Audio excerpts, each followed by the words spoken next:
Assalamualaikum and good morning, dear students. Welcome back to the channel The Cambridge, an online educational platform which is providing quality education with the solution of your all mathematical question. Do like, share and subscribe the channel for getting more information through this platform. Today we are going to learn or to understand the most important topic of class 10 mathematics, which is related to chapter 21 exercise 21.2 partial fraction case 2. In this video we will discuss case number 2 repeated linear factors. First of all we need to understand what is repeated linear factor. कोई भी partial fraction या कोई भी fraction के question को जब हम solve कर रहे होते हैं तो उसमें अपर वैल्यू न्यूमरेटर कहलाती है and the lower value denominator कहलाती है. पार्शियल फ्रैक्शन के अंदर I have already explain to you कि हम डिनोमिनेटर की वैल्यू को सॉल्व करते हैं. तो केस नंबर 2 बेसिकली हमारा जो है वो इस तरीके से अप्लाई होता है कि केस नंबर 2 के अंदर हमारे पास जो डिनोमिनेटर की वैल्यू होती है उसके लिए मैंडेटरी है कि it should be linear expression and the another thing is that कि it should be repeated linear factor, यानी कि जो भी नंबर हमारे पास डिनोमिनेटर में होगा वो लीनियर फैक्टर होगा और वो लीनियर फैक्टर रिपीटेड होगा. अब आप ज़रा क्वेश्चन के अंदर खुद नोट करेंगे जब आप तमाम क्वेश्चन सॉल्व करेंगे कि वो लीनियर फैक्टर्स हैं और तमाम के तमाम डिनोमिनेटर्स जो हैं वो रिपीटेड हैं. Let's start and to understand question number 1, partial fraction exercise 21.2 case number 2 repeated linear fraction. जैसा कि मैं आपको अभी कुछ देर पहले ही समझा चुकी हूँ कि वो do you mean by repeated linear factors. तो अब हम उसके क्वेश्चन को सॉल्व करेंगे और देखेंगे कि किस तरीके से हम क्वेश्चन को सॉल्व करते हैं. अगेन मैं आपको बता देती हूँ कि रिपीटेड लीनियर फैक्टर देखिए क्वेश्चन नंबर 1 गिवन है 4x-3 न्यूमरेटर की वैल्यू है और डिनोमिनेटर में हमारे पास x+1 का स्क्वायर है. ठीक है, इससे पहले हमने जितने भी क्वेश्चन किए हैं उसमें स्क्वायर नहीं था. अब ये जो स्क्वायर है, स्क्वायर का मतलब क्या होता है कि ब्रैकेट के अंदर जो भी नंबर हमारे पास गिवन है, जो भी फैक्टर मौजूद है वो क्या है, डबल टाइम्स है. डबल टाइम्स का मतलब क्या हो गया कि वो रिपीट हो रहा है. तो इट मीन्स कि केस नंबर 2 की पहली शर्त ये है कि जो क्वेश्चन होगा उसमें क्या होगा, रिपीटेड होगा. जो डिनोमिनेटर होगा वो हमारे पास रिपीटेड होगा. तो ये देखें रिपीट हो रहा है. सेकेंडली क्या रूल है केस नंबर 2 का कि जो भी फैक्टर होगा वो लीनियर फैक्टर होगा. लीनियर फैक्टर का मतलब जैसा कि अभी मैंने बताया कि x की पावर 1 होगी, तो यहाँ देखिए x की पावर 1 है. अब आइए हम इसको सॉल्व करना स्टार्ट करते हैं. ठीक है, किस तरीके से सॉल्व करेंगे तो अब हम इसको चेक करते हैं. यहाँ पर मैं पहले इसकी प्रेजेंटेशन रेडी कर लेती हूँ जिस तरीके से हमने बोर्ड में कंटिन्यू करना है क्वेश्चन को. ठीक है, अब हम यहाँ पर क्या करेंगे, 4x-3 एज इट इज़ जिस तरीके से हमने पहले क्वेश्चन सॉल्व किए बिल्कुल सेम उसी मेथड को फॉलो करते हुए सॉल्व करेंगे. बस केस नंबर 2 की शर्त ये है कि जो भी क्वेश्चन डिनोमिनेटर होगा वो रिपीटेड होगा और लीनियर फैक्टर होगा. ठीक है, अब यहाँ पर क्या होगा, अब हम इसको ब्रेक करेंगे, इसके पार्शियल फ्रैक्शन को ब्रेक करेंगे. तो ये देखिए ये x+1 स्क्वायर में है तो इट मीन्स कि x+1 हमारे पास 2 टाइम्स है. तो इट मीन्स कि हम यहाँ पर पार्शियल फ्रैक्शन को दो फ्रैक्शन के अंदर, दो फैक्टर्स के अंदर ब्रेक कर सकते हैं. a1 और a2 जितनी पावर होगी उतने ही a1 a2 a3 हमारे पास बनेंगे. ठीक है, तो यहाँ पर हमने लिखा a1/x+1. ठीक है, और यहाँ पर जब हम a1 लिखेंगे तो a1 में हमारे पास क्या आएगा, x+1 के ऊपर पावर 1 और a2 हम लिखेंगे तो फिर हमारे पास कौन सी पावर आ जाएगी, x+1 के ऊपर पावर 2.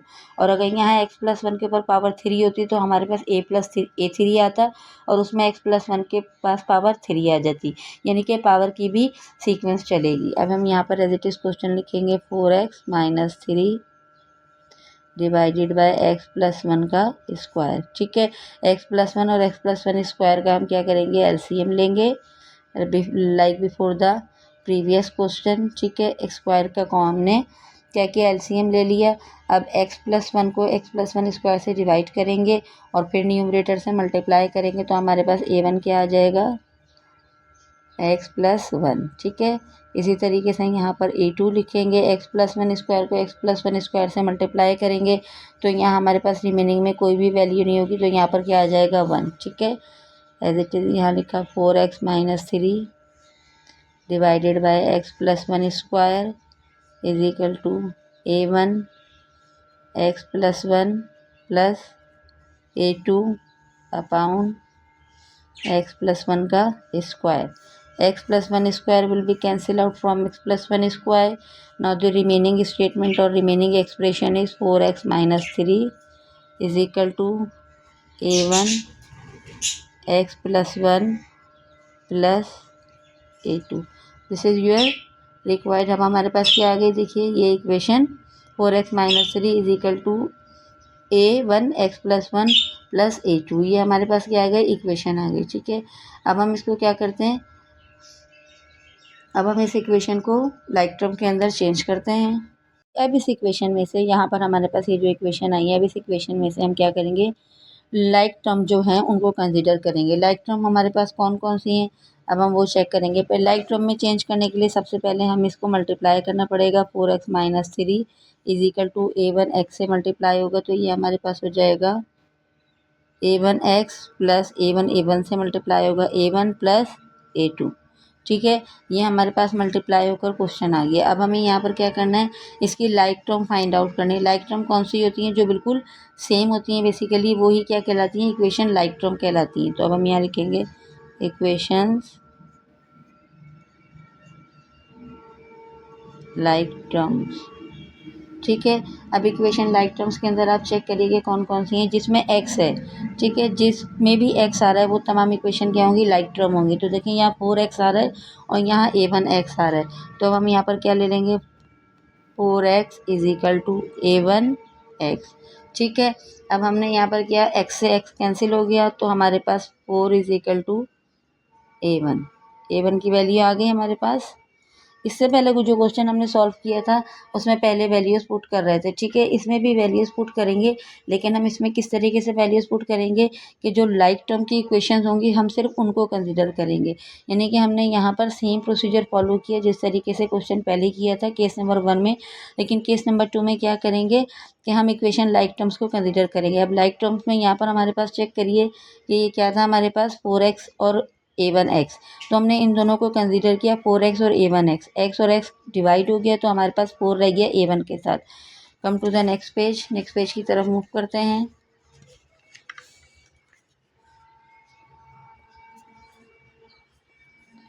ठीक है, a1 हमारे पास क्या आ गया 4. अब हम क्या लिखेंगे यहाँ पर, अब दूसरी इक्वेशन लाइक टर्म लेंगे ताकि हमारे पास a2 आ जाए, क्योंकि हमें a1 और a2 मालूम करने हैं. Equation like term. ठीक है, अब इक्वेशन लाइक टर्म में हम दूसरी इक्वेशन कौन सी लेंगे, a1 plus a2 is equal to minus 3. देखें ये भी नॉन वेरिएबल है, इसमें भी कोई भी x नहीं है और ये भी नॉन वेरिएबल है. तो अब हम इन दोनों इक्वेशन को सॉल्व करेंगे. देखिए मैं आपको दोबारा दिखा देती हूँ ताकि प्रॉब्लम ना हो. ये इक्वेशन थी हमारे पास 4x माइनस 3 a(x)x. ठीक है, a1 और a2. x और x वाली वैल्यू को हमने पहले ले लिया था जो वेरिएबल्स हैं. अब ये देखें नॉन वेरिएबल है और a1 और a2 भी हमारे पास नॉन वेरिएबल है. तो अब हम इन दोनों को ही कंसिडर करेंगे. ठीक है, अब हमें यहाँ से क्या मालूम करना है, अच्छा अब हम यहाँ पर क्या करेंगे, वैल्यूज़ पुट करेंगे. ठीक है, क्योंकि हमें a1 और a1 आ गया, a2 मालूम करना है. तो अब हम यहाँ पर लिखेंगे पुट वैल्यू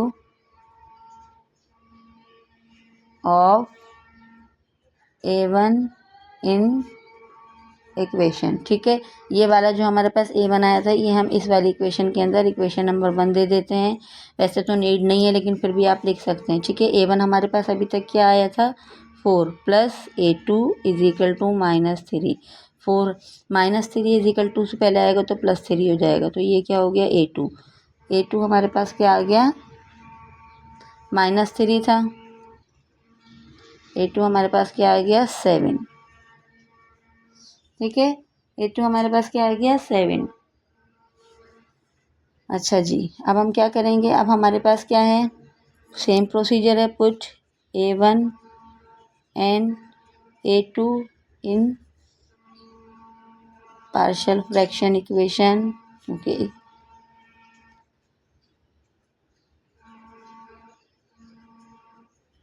ठीक है, a1 और a2 की जो भी वैल्यूज़ आई हैं अब हम उसको पार्शियल फ्रैक्शन के अंदर पुट कर देंगे. तो हमारा क्वेश्चन क्या था 4x minus 3 upon x plus 1 का स्क्वायर. ठीक है, इज इक्वल टू,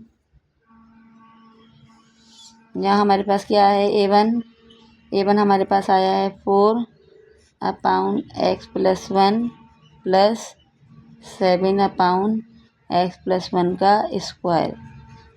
बहुत ही सिंपल और इजी केस है। क्वेश्चन भी इसका बहुत इजी है।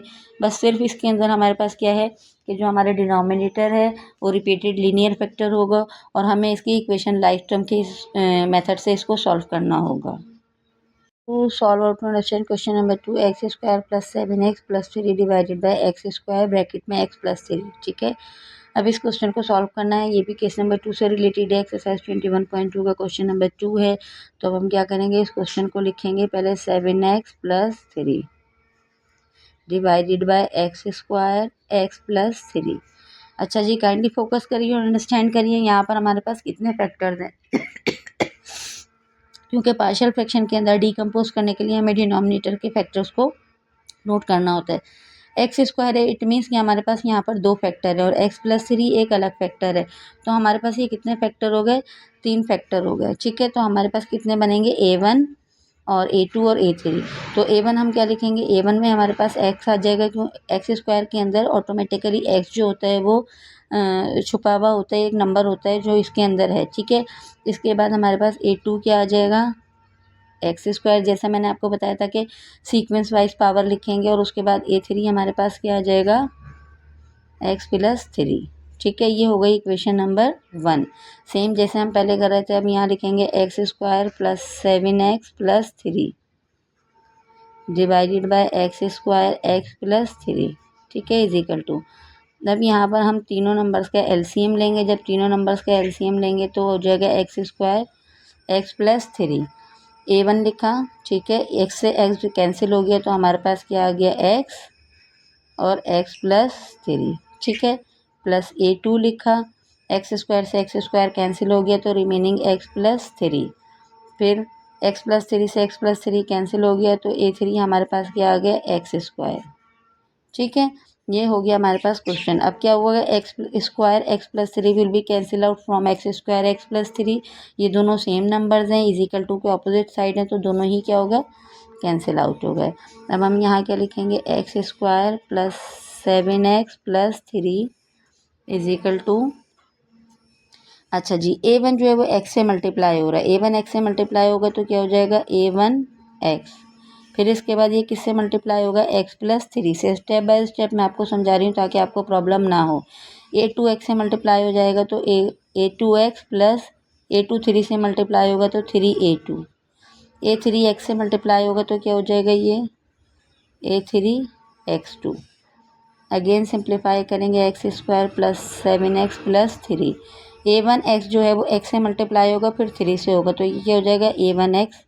a1x और x मल्टीप्लाई होंगे तो x² + a1, अब 3 से मल्टीप्लाई होगा तो a1x और 3 हो जाएगा ये।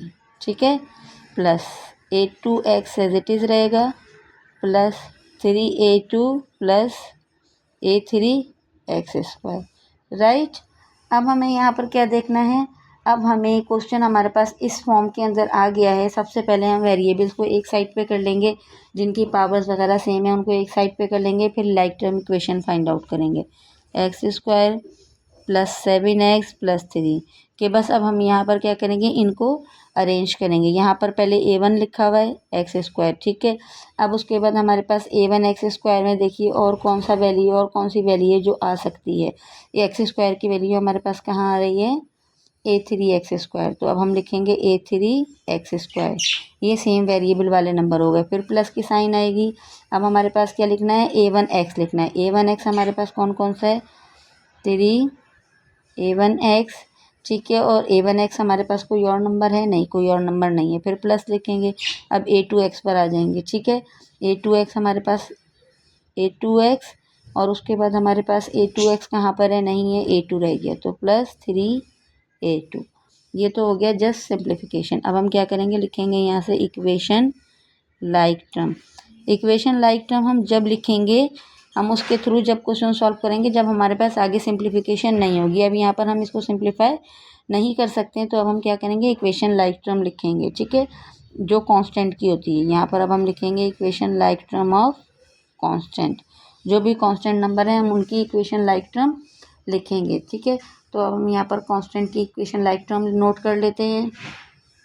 कांस्टेंट बेसिकली ये तो वेरिएबल्स कहलाते हैं, ठीक है, क्योंकि अगर इसमें एक्स की वैल्यू पुट करेंगे तो ये क्वेश्चन चेंज हो जाएगा। कांस्टेंट हमारे पास क्या है यहाँ पर 3, ठीक है, तो हम यहाँ पर कांस्टेंट की ले रहे हैं, हमने लिखा 3 और इधर हमारा अगर आ जाते हैं तो हमारे पास कांस्टेंट कौन सा नंबर है 3a2, तो यहाँ लिख देते हैं 3a2, राइट, ठीक है, 3a2 3, हमें a2 मालूम करना है, a2 आ गया तो ये 3 डिवाइडेड बाय 3, 3 बन जा 3, 3 बन जा 3, तो a2 हमारे पास क्या आ गया,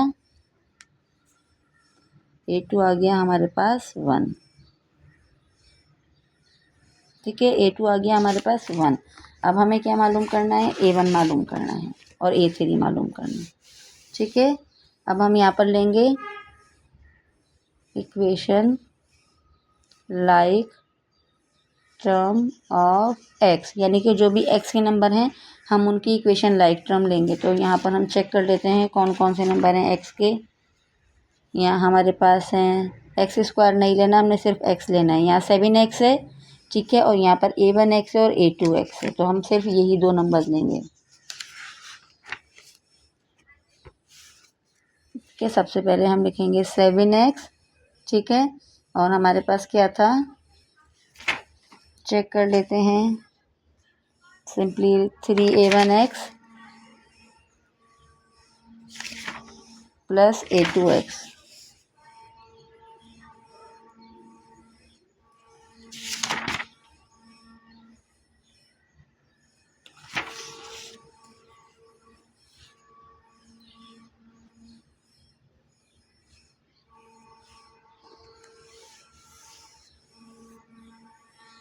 अच्छा जी। अब हमारे पास यहाँ पर क्या है 7x है, ठीक है, तो अब हमने क्या लिया, अब यहाँ पर जो है वो हम, अच्छा जी, यहाँ हमारे पास 7x आ गया, 3a1x प्लस a2x, ठीक है। अब यहाँ से हम क्या करेंगे 7x एज इट इज़ लिख देंगे, ठीक। यहाँ से हम चेक करते हैं कि हम कौन सा नंबर कॉमन ले सकते हैं, तो यहाँ से हमारे पास x कॉमन आ रहा है, तो 3a1 एज इट इज़ रहा और यहाँ पर हमारे पास क्या आ गया a2, x से x कैंसिल हो गया तो यहाँ हमारे पास क्या रह गया 7, ठीक है। अब यहाँ पर हमारे पास क्या रिमेनिंग है 3a1 प्लस a2। अच्छा जी, a2 की वैल्यू अभी हमने निकाली है और a2 की वैल्यू हमारे पास क्या आई है 1, तो हम क्या लिखेंगे यहाँ पर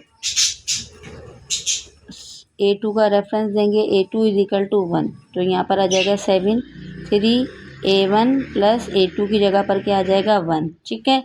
यहाँ पर 1 प्लस हो रहा है, 7 के पास आकर आएगा तो ये क्या हो जाएगा माइनस हो जाएगा, तो 3a1, 7 minus 1 6, 3a1, 6 divided by 3 is equal to a1, 3 one ज़ा 3, 3 टू ज़ा 6, तो a1 हमारे पास क्या आ गया 2, a1 हमारे पास क्या आ गया 2, a2 हमारे पास क्या था 1। अब हम क्या लिखेंगे equation like term of x square, ठीक है। इससे पहले हमने कांस्टेंट लिया था, फिर हमने एक्स लिया था, अब हम एक्स स्क्वायर वाली वैल्यूज़ ले रहे हैं। तो एक्स स्क्वायर वाली वैल्यूज़ हमारे पास यहाँ पर कौन सी हैं, सबसे पहले एक्स स्क्वायर है, ठीक है, एक्स स्क्वायर आ जाएगा यहाँ पर हमारे पास। उसके बाद हमारे पास है a1 एक्स स्क्वायर है और उसके बाद प्लस a3 एक्स स्क्वायर है और इसके बाद हमारे पास एक्स स्क्वायर की वैल्यू कोई भी नहीं है। अब हम यहाँ से क्या करते हैं, x square as it is रहेगा हमारे पास, ठीक है। यहाँ से हम क्या चीज़ कौन सा नंबर कॉमन ले सकते हैं, एक्स स्क्वायर कॉमन ले सकते हैं, तो हमारे पास a1 रह गया और यहाँ पर क्या रह गया a3, simply is that. X square से एक्स स्क्वायर क्या हो गया कैंसिल हो गया, तो यहाँ पर क्या आ गया 1 आ गया इज इक्वल टू a1 हमारे पास क्या आया था, a1 हमारे पास क्या आया था 2, ठीक है, और a3 हमारे पास नहीं आया है, a3 हमने मालूम करना है, a3 हमारे पास यहीं से आएगा, ठीक है। अच्छा जी, यहाँ पर क्या लिखें 1 is equal to 2 plus a3। अब हमें a3 मालूम करना है, 1 is equal to 2 plus a3, 1 is equal to 2 plus a3 मालूम करना है, तो a3 इज इक्वल टू एक साइड पर रह जाएगा, ये 1 लिखा हुआ है, प्लस 2 है तो ये -2 हो जाएगा, 1 minus 2 answer will be -1। a3 हमारे पास क्या आ गया -1। जस्ट सिंप्लीफिकेशन है मैथमेटिकली, और कुछ भी नहीं है क्वेश्चन के अंदर। अगर आपके कॉन्सेप्ट्स क्लियर होते हैं तो आप इजीली क्वेश्चन सॉल्व कर सकते हैं। Put values of A1, A2 and A3 in equation number 1। अब जो हमारे पास इक्वेशन नंबर 1 थी उसके अंदर हम इन वैल्यूज़ को सब्स्टिट्यूट कर देंगे, तो हमारे पास क्या क्वेश्चन हो जाएगा, x² + 7x + 3 divided by x² x + 3। ठीक है। अब यहाँ पर हमारे पास A1 में हमारे पास क्या आया था, 1। यहाँ पर हम 1 लिखेंगे। नहीं, A1 हमारे पास क्या आया था, नंबर चेक करिए। A1 हमारे पास 1 था, A1 हमारे पास 2 आया है, और A2 हमारे पास 1 आया है, और A3 हमारे पास -1 आया है। ठीक है। तो हमें सबसे पहले क्या लिखना है, A1 लिखना है। तो A1 हमारे पास क्या आया है, 2 आया है, पॉजिटिव में है तो वही हम लिखेंगे, उसके साथ x था। प्लस हमारे पास A2 क्या आया है, A2 की वैल्यू चेक करें, 1 आई है तो प्लस में है तो हम A2 लिखेंगे। अब उसके बाद A3 हमारे पास क्या आया है, -1 आया है तो माइनस लिखेंगे, 1/x + 3। This is your required answer of case number 2 partial fraction. Let's start to solve question number 3, exercise 21.2 chapter partial fraction case number 2। अच्छा जी, क्वेश्चन नंबर 3 भी जो है वो केस नंबर 2 से रिलेटेड है। बेसिकली इस चैप्टर की जितनी एक्सरसाइज हैं वो तमाम एक्सरसाइज जो है ना वो एक एक केस के ऊपर डिपेंड कर रही है। ठीक है। तो एक्सरसाइज नंबर 1 थी जिसके अंदर केस नंबर 1 अप्लाई हो रहा था। एक्सरसाइज 21.2 जो है, 21.1 जो थी वो केस नंबर 1 से रिलेट करती थी। एक्सरसाइज 21.2 जो है वो केस नंबर 2 से रिलेट करती है, और इसके तमाम क्वेश्चन जो हैं वो एक्सरसाइज केस नंबर 2 के ऊपर इम्प्लीमेंट होते हैं। तो now we are going to solve the question number 3। How we can solve the question, first of all we need to copy down the question again. ठीक है। सबसे पहले हम क्वेश्चन को कॉपी डाउन करेंगे, 5x² - 30x + 44। ठीक है। Partial fraction decomposition में ब्रेक करने के लिए इसको हम as it is copy down कर देंगे। x - 2 के ऊपर पावर क्या है, 3। ठीक है। केस नंबर 2 हमारे पास क्या था, केस नंबर 2 की शर्त ही ये है कि हमारे पास जो डिनोमिनेटर की वैल्यू होगी वो लीनियर होगी, यानी कि देखिए ये लीनियर है और सेकेंडली x की पावर सिंगल है। और दूसरा हमारे पास क्या होगा कि रिपीटेड फैक्टर होगा। अब देखिए रिपीट हो रहा है फैक्टर, x - 2 जो है वो 3 टाइम्स है, क्योंकि यहाँ पर पावर क्या है, 3 है, तो इट मीन्स कि x - 2 कितने टाइम्स है, 3 टाइम्स है। तो अब हम यहाँ पर पार्शियल फ्रैक्शन कितने फ्रैक्शंस के अंदर इसको ब्रेक कर सकते हैं, हमें इसको 3 फ्रैक्शंस के अंदर ब्रेक करना पड़ेगा। नंबर 1 क्या होगा, A1। ठीक है। A1 में हमारे पास क्या हो जाएगा, x - 2 पावर 1, यानी कि जो A1 होता है उसकी पावर हमारे पास क्या आती है, 1। नंबर 2 हमारे पास क्या होगा, A2 की पावर क्या होगी, x - 2, और उसके ऊपर आ जाएगी पावर 2 प्लस A3 हमारे पास क्या होगा, x - 2, क्योंकि हमारे पास यहाँ फैक्टर्स 3 थे तो इस वजह से यहाँ पर पावर क्या हो जाएगी, 3। ठीक है। ये हो गई इक्वेशन नंबर 1। ठीक है। इसको हमने क्या नाम दे दिया, इक्वेशन नंबर 1। इक्वेशन नंबर 1 की नेमिंग इसलिए करते हैं ताकि जब हम A1 A2 A3 find out कर लेंगे तो इसी इक्वेशन के अंदर हम वो तमाम वैल्यूज़ को सब्स्टिट्यूट करेंगे। Now we are going to find out the LCM of the denominator. अब A1 A2 और A3 के जो डिनोमिनेटर हैं इनका LCM लेंगे, क्वेश्चन को एज इट इज़ कॉपी करेंगे। Again step by step question को सॉल्व करना है। अगर आप ज़रा सा भी एरर करेंगे या किसी स्टेप को मिस करेंगे तो क्वेश्चन आपका रॉन्ग हो जाएगा। ठीक है। अच्छा जी, यहाँ पर अब हमारे पास जब हम डिनोमिनेटर लेंगे, all the numbers are same, all the values of the denominators are same, तो हमारे पास हम LCM क्या हो जाएगा, x - 2 का क्यूब। ठीक है। अच्छा जी, x - 2 और x - 2 का क्यूब, जब हमने इन दोनों को कैंसिल आउट किया तो हमारे पास रिमेनिंग क्या बचेगा, A1 में x - 2 का स्क्वायर। ठीक है। इसी तरीके से A2 लिखेंगे। A2 में जब x - 2 स्क्वायर x - 2 के स्क्वायर से कैंसिल हो गया तो what will be the reminder value, यहाँ पर रिमाइंडर वैल्यू क्या हो जाएगी, x - 2। ठीक है। प्लस आ गया A3।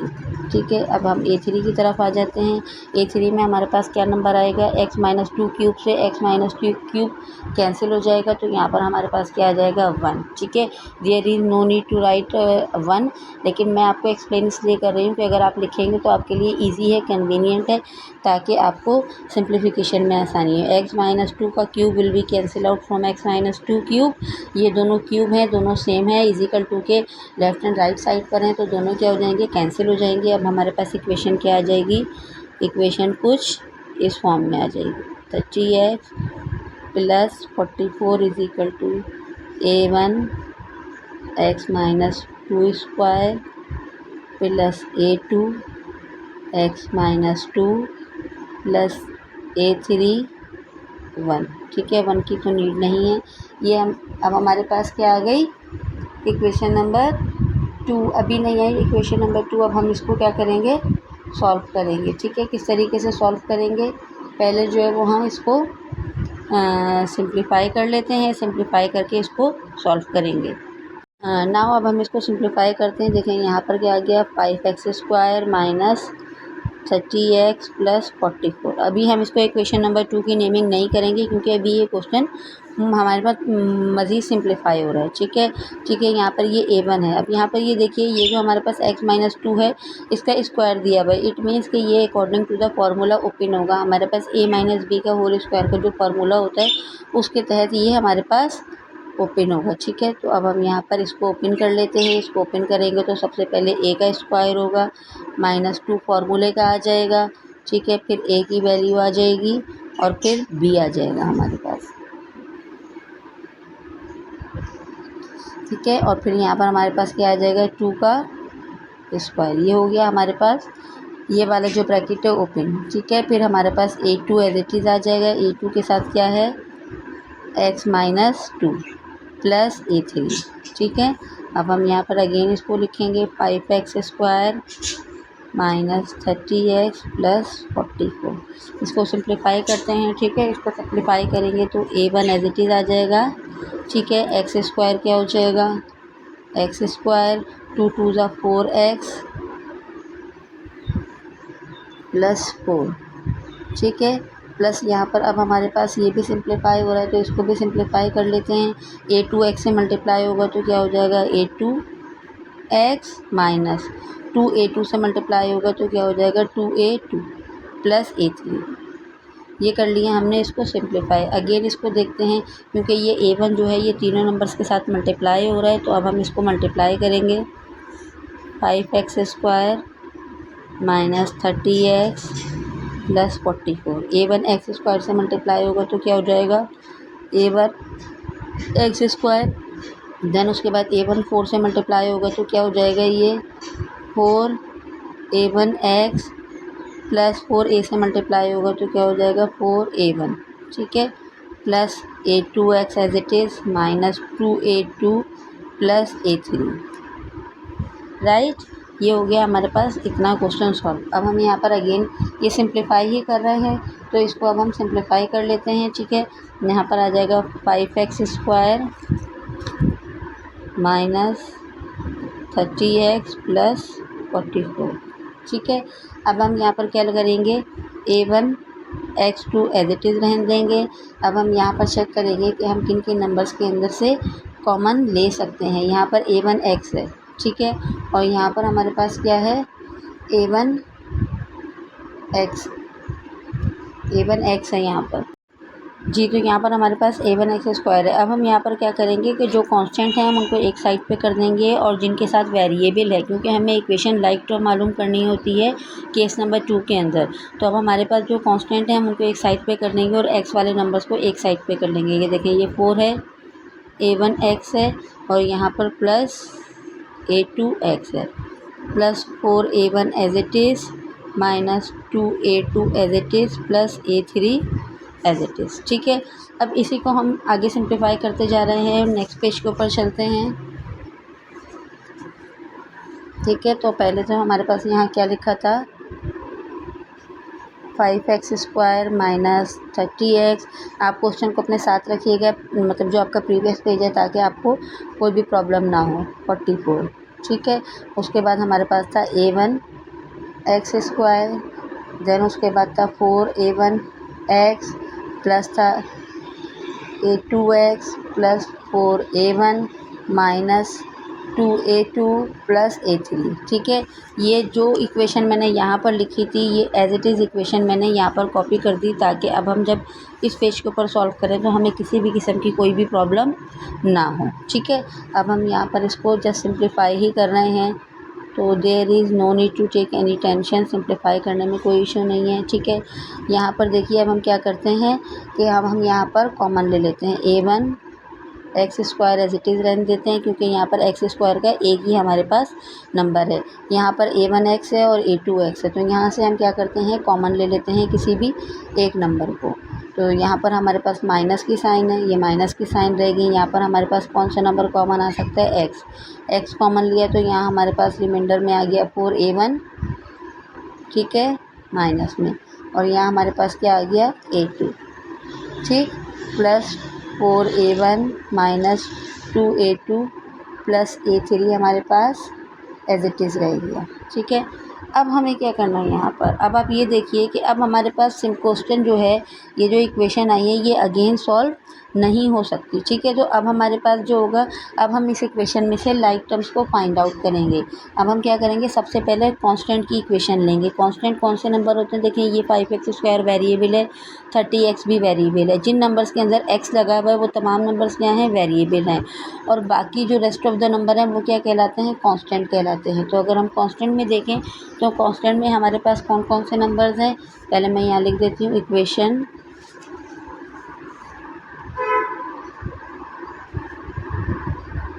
Like terms. ठीक है, लाइक टर्म्स जो हैं ऑफ कांस्टेंट की नोट कर रहे हैं या कांस्टेंट की सॉल्व कर रहे हैं, तो हम क्या लिखेंगे, equation like terms of constant. ठीक है, तो हमारे पास यहाँ पर क्या है 44। ठीक है, और अगर हम यहाँ पर देखें तो हमारे पास क्या है इक्वेशन लाइक टर्म्स में 4a1 2a2 एंड a3। तो हम यहाँ पर क्या लिखेंगे 4a1 minus 2a2 plus a3। ठीक है, अब हमने यहाँ पर ये नोट कर दिया इक्वेशन लाइक टर्म। अच्छा जी, यहाँ पर एक थोड़ी सी सिंप्लीफिकेशन में प्रॉब्लम ये है कि देखिए अगर हम यहाँ पर इसको सॉल्व करते तो ना हमारे पास a1 की वैल्यू है, ना a2 की वैल्यू है, ना a3 की। तो कांस्टेंट की वैल्यू को हम जो है बाद में सॉल्व कर लेंगे, जबकि इससे पहले क्वेश्चन के अंदर हमने कांस्टेंट वाले लाइक टर्म को पहले सॉल्व किया था। तो हम इसके लिए थोड़ी सी स्पेस छोड़ देते हैं और हम पहले क्या सॉल्व कर लेते हैं, equation like term of x², equation like term of x²। अच्छा जी, ये क्वेश्चन आपको सॉल्व करके ही पता चलेगा, ऐसे नहीं पता चलेगा कि हमने पहले किसको सॉल्व करना है। तो अब हम यहाँ पर सॉल्व करते हैं। x² वाली वैल्यूज़ हमारे पास कौन कौन सी हैं, यहाँ देखें 5x² है, और यहाँ पर हमारे पास क्या है a1 x²। ठीक है, x² will be cancel out from x², तो हमारे पास आ गया 5 = a1। नाउ we got the value of a1। ठीक है, by substituting the value of a1 in this given equation. अब हम यहाँ पर क्या करेंगे कि अब हम यहाँ पर इस इक्वेशन में a1 की वैल्यू पुट करेंगे। तो 44 आ गया = 4, a1 हमारे पास क्या आया है 5 माइनस 2। ठीक है, और a2 और a3 हमारे पास क्या है,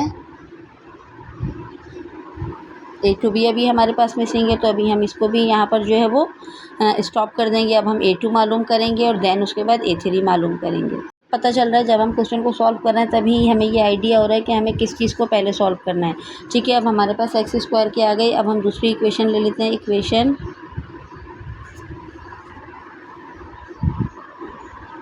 लाइक टर्म ऑफ x। ठीक है, अब हम x वाली इक्वेशन लाइक टर्म ले लेते हैं। तो x वाली इक्वेशन हमारे पास कौन कौन सी हैं, देखें ये वाली इक्वेशन x की है और ये वाली इक्वेशन भी x की है। तो यहाँ हम लिखेंगे -30x। ठीक है, और यहाँ पर हम लिखेंगे x minus 4a1 plus a2। ठीक है, अब हमारे पास क्या है, यहाँ पर x की a1 की वैल्यू क्या है, ये यहाँ पर x से देखें, ये x से x कैंसिल आउट हो जाएगा, तो ये हो जाएगा -30 = -4a1 प्लस a2। ठीक है, -30 एज इट इज़ आ जाएगा, -4 भी एज इट इज़, a1 की जगह हमारे पास क्या आ जाएगा 5, a2 एज इट इज़। ठीक है, -30 एज इट इज़, 4 5 = 20, माइनस में plus a2, minus minus will be cancel out, तो ये 30 है हमारे पास। ठीक है, ये +2 है, -20 है, और इधर आकर ये क्या हो जाएगा, अब ये यहाँ हमारे पास क्या है +20 है, इधर आकर क्या हो जाएगा, ये -20 हो जाएगा, और यहाँ पर आ जाएगा a2। ठीक है। 30 माइनस 20 तो A2 हमारे पास आ गया 10। ठीक है, अब देखिए हमारे पास यहाँ पर A2 की वैल्यू आ गई। अब हमें क्या मालूम करना है, A3 मालूम करना है।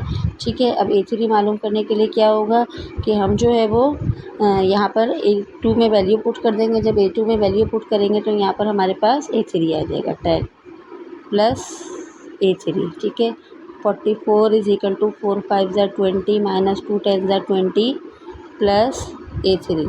ठीक है, ये आ गया हमारे पास A3। अच्छा जी,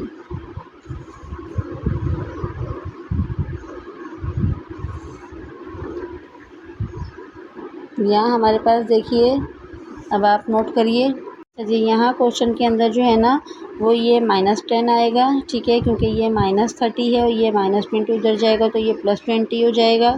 ठीक है, तो यहाँ -10 आएगा। तो यहाँ पर हमारे पास -10 है तो ये क्या हो गया +10। ये 40 आ गया, 20 + 20 40 प्लस A3। ठीक है, अगेन मैं इसको यहीं पर सॉल्व कर लेती हूँ। ये 44 है, 44 + 40 है तो यहाँ आकर ये -40 हो जाएगा इज इक्वल टू A3। तो A3 हमारे पास क्या हो जाएगा, A3 का आंसर आ जाएगा हमारे पास 4। क्वेश्चन थोड़ा सा लेंदी है बट आपको इसी तरीके से सॉल्व करना है स्टेप बाय स्टेप, ताकि कोई प्रॉब्लम ना हो। अब हमारे पास A1 A2 और A3 की वैल्यूज़ फाइंड आउट हो गई हैं। Now we are going to substitute the values of A1 A2 A3। अब हम क्या करेंगे, put the values of A1 A2 and A3 in equation number 1। जो इक्वेशन नंबर 1 आई थी हमारे पास, उसके अंदर हम ये सारी वैल्यूज़ पुट कर देंगे। इक्वेशन नंबर 1 क्या थी, 5x² minus 30x plus 44 divided by x-2 का क्यूब इज इक्वल टू। ठीक है, A1 क्या आया है 5 डिवाइडेड बाय x-2, देन उसके बाद A2 10 डिवाइडेड बाय x-2 का स्क्वायर, देन उसके बाद -4 डिवाइडेड बाय x-2 का cube. This is your required answer. Let's start to solve the last question of exercise 21.2 question number 5 simply है। इसमें भी कोई इशू नहीं है। जिस तरीके से अभी हमने 4 क्वेश्चन सॉल्व किए हैं इसी तरीके से इसको भी सॉल्व करेंगे। ठीक है, first of all we need to write the question again. Paper काफ़ी ज़्यादा तंग कर रहा है तो मैं स्केल रख देती हूँ। ठीक है, यहाँ हम लिख देंगे x² - x plus 3 divided by x-1 की पावर क्यूब। ठीक है, ये जो पावर क्यूब होती है इसी से हमें पता चलता है कि हमारे पास कितने फैक्टर्स होंगे। हम यहाँ पार्शियल फ्रैक्शन में जब हम डीकम्पोज करेंगे तो कितने फैक्टर्स बनेंगे। तो यहाँ हमारे पास 3 फैक्टर्स बनेंगे। A1 में होगा x-1 की पावर 1 प्लस A2 में होगी x-1 की पावर 2 प्लस A3 में होगी x-1 की power 3। This is equation number 1। ठीक है, अब हम यहाँ पर क्या करेंगे, सिंपली लिख देंगे क्वेश्चन को।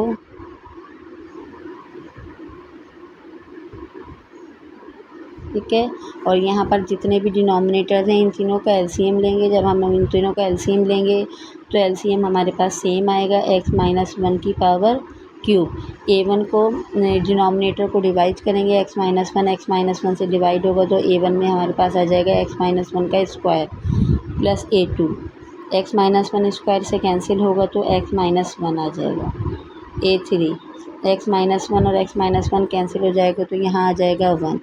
x-1 3 क्यूब कैंसिल हो जाएगा तो यहाँ पर आ जाएगा हमारे पास x² minus x plus 3 is equal to A1 x-1 का square plus A2 x-1 plus A3। ठीक है, बट ये इक्वेशन नंबर 2 हमारे पास नहीं होगी क्योंकि अभी हमें क्या करना है, इसको सॉल्व करना है। तो इसको सॉल्व करेंगे पहले x² minus x plus 3 as it is. ठीक है, अब ये हमारे पास क्या है, स्क्वायर का फॉर्मूला है तो A1 एज इट इज़ रहेगा। ठीक है, x² हो जाएगा। ठीक, जब हम इसको ओपन करेंगे तो 2 फार्मूले का आ जाएगा, x आ जाएगा और ये b आ जाएगा और यहाँ पर हमारे पास क्या हो जाएगा प्लस 1 की पावर स्क्वायर, ये ब्रैकेट क्लोज हो गया। ठीक। अब उसके बाद ये वाला भी सिंप्लीफाई होगा, इसको भी मैं यहीं सिंप्लीफाई कर लेती हूँ ताकि आगे प्रॉब्लम ना हो। A2x से मल्टीप्लाई होगा तो A2x हो जाएगा और A2 1 से मल्टीप्लाई हो जाएगा तो A2 हो जाएगा प्लस A3। ठीक है, इसी स्टेप के अंदर सॉल्व कर लिया ताकि प्रॉब्लम ना हो। x² minus x plus 3 as it is. ठीक है, A1 एज इट इज़ आ जाएगा। यहाँ पर क्या हो जाएगा, x² minus 2x plus 1 plus A2x minus A2 and plus A3। Right, यहाँ पर एज इट इज़ लिखेंगे x² माइनस एक्स प्लस 3। ठीक है, A1 x² से मल्टीप्लाई होगा तो A1 x² हो जाएगा माइनस A1 x हो जाएगा प्लस A1 1 से मल्टीप्लाई होगा तो A1 plus A2x minus A2 plus A3। ठीक है, अब क्या होगा यहाँ पर, अब हमारे पास जो x वाले नंबर हैं हम उनको एक साइड पे कर लेंगे और जो हमारे पास कांस्टेंट नंबर हैं हम उनको एक साइड पे कर लेंगे। ठीक है, अब हमारे पास यहाँ पर A1 x2 है। ठीक है, फिर उसके बाद A1 x है और A2 x है। x² minus x plus 3 is equal to A1 x²।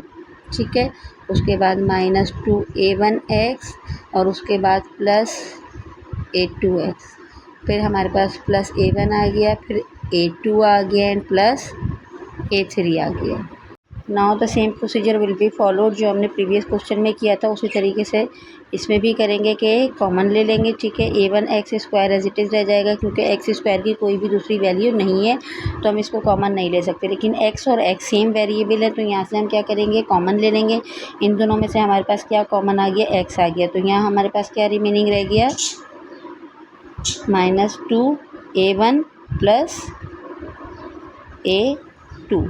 ठीक है, देन हमारे पास क्या आ गया, A1 minus A2 plus A3। अब यहाँ से हम क्या करेंगे, इस क्वेश्चन को जो हमारे पास A1 A2 और A3 की वैल्यूज़ मालूम करनी है वो मालूम करेंगे। नेक्स्ट पेज को टर्न करते हैं ताकि इसको हम जल्दी सॉल्व कर सकें और अपना कॉन्सेप्ट भी क्लियर कर सकें। ठीक है, अब हम यहाँ से क्या लेंगे, x² की इक्वेशन लाइक टर्म लेंगे, इक्वेशन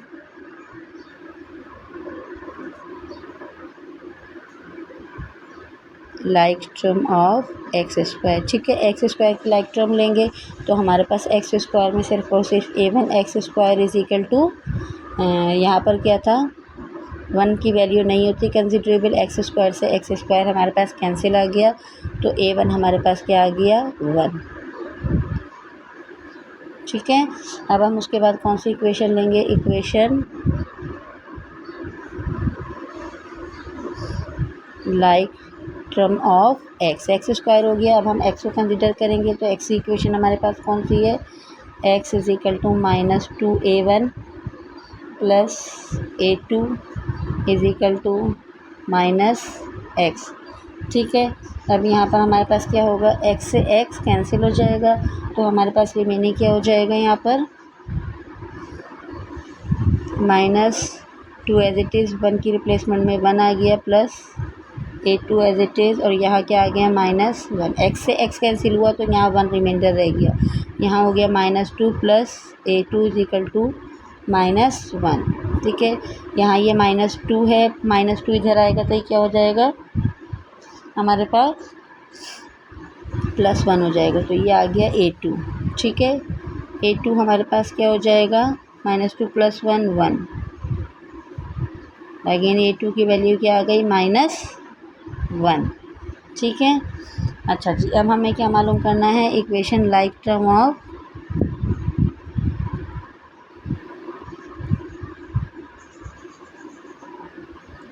कांस्टेंट। अब हमें कांस्टेंट की वैल्यू मालूम करनी है। ठीक है, कांस्टेंट की वैल्यू मालूम करेंगे तो कांस्टेंट में हमारे पास कौन कौन से नंबर आ जाते हैं, A1 minus A2 plus A3 is equal to 3। ठीक है, A1 हमारे पास क्या था, 1, फिर माइनस फिर 1 का square plus A3 is equal to 3, 1 आ जाएगा, यहाँ पर 1 का स्क्वायर करेंगे 1 plus A3 is equal to 3। ठीक है, 1 से 1 कैंसिल हो गया तो A3 हमारे पास क्या आ गया, 3। ये आ गया A3। इसी पेज पे सॉल्व कर लेते हैं। Put the values of